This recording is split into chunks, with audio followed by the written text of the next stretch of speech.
Hi folks, and welcome to another DIY project. This is a follow-up video I did I'm doing to a video I've already done on this actual slider here.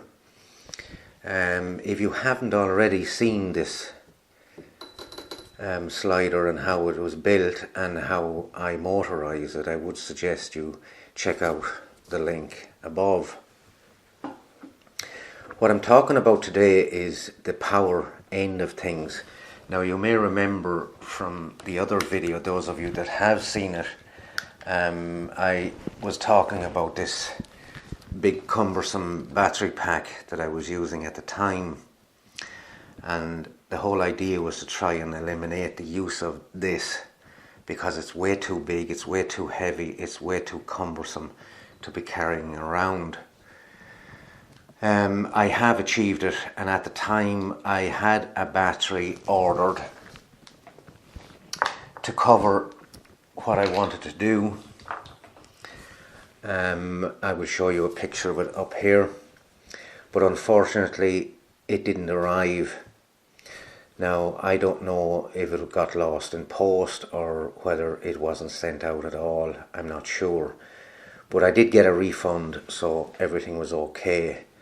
I did another little bit of research on eBay and I came across a lovely power pack, a 12-volt power pack that's encased in a housing, a lovely little box with switches, the whole lot on it, and I have it mounted on the slider at the minute.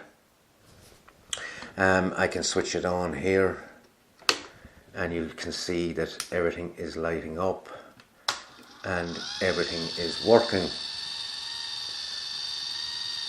Now the beauty of this battery pack, as I will show you it, I just turn it around and you can see it there. As I say, it's self-contained. It came in the box. I had absolutely no problem getting it at all. Came by courier. It cost 24 sterling, be about $33 thereabouts. The little charger with it is this guy here. Very simple little thing. Two LEDs, a red and a green one. And the idea is when you plug this into your AC outlet, the red LED lights up.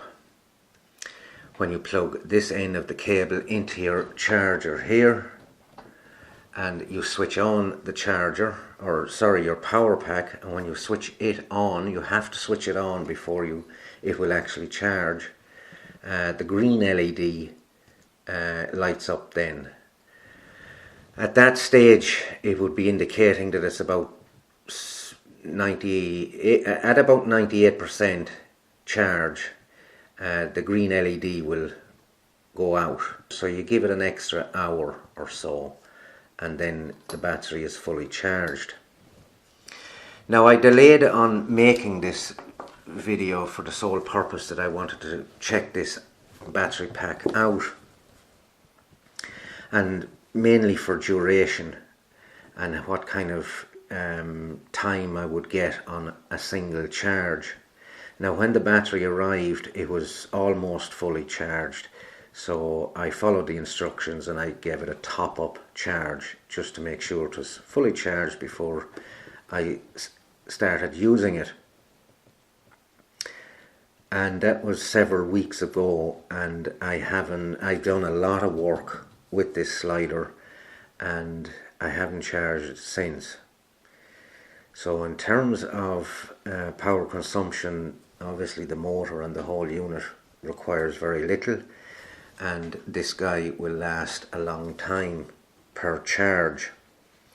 It's a 9800 milliampere hour battery at 12 volts, so by all accounts it's doing very, very well, and I'm very happy with the outcome of it. Now what I'm going to do is I'm going to show you how I mounted it to the actual slider itself, and I'm going to open it up and show you how I connected the control unit to the actual battery pack as well. Now you will need two of these guys here. These are little right angle or L brackets they're called, and basically what you do is you straighten them back a little bit to allow for the angle that you want this to sit at with regards to the actual legs itself. It's actually the same way I mounted the control unit itself. So what I'll do is I'll turn it over and I'll show you exactly how I did it and how the wires and everything are connected. Okay. Now you can see here I have the two L brackets. 1, 2. Very same as I did with the actual control box itself. So they're slightly straightened, and then all I did was I undid the two bolts that was running through the MDF and up through the pipe and pulled them out and aligned the two L brackets to fit onto them, and that then gave me the angle to work along with the actual leg so that it all looked a little bit more pro. Now the wire itself, I just bored a little hole in the actual box, you can see it there, and ran it across, and inside under here round the motor, under the actual housing of the motor that I made, and across then and into the actual control unit itself. So if I just spin off these two here, I can actually show you very simply. Slide that away, and there's the actual wire there wrapped around. Now it is kind of glued down to the actual MDF as well to hold it in position, and the reason I did this was to prevent the possibility of it getting caught in, say, long grass or little briars or things like that. This definitely prevents that from happening. So what I'm going to do is I'm going to open the actual battery pack itself. You can see here there's 4 little holes, 2, 3, 4. So I'll just undo them.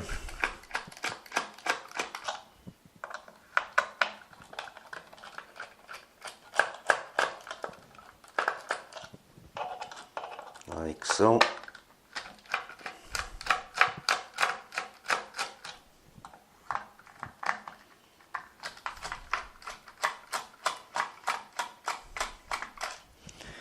And I'll also undo the screws that holds on the top of the control unit here.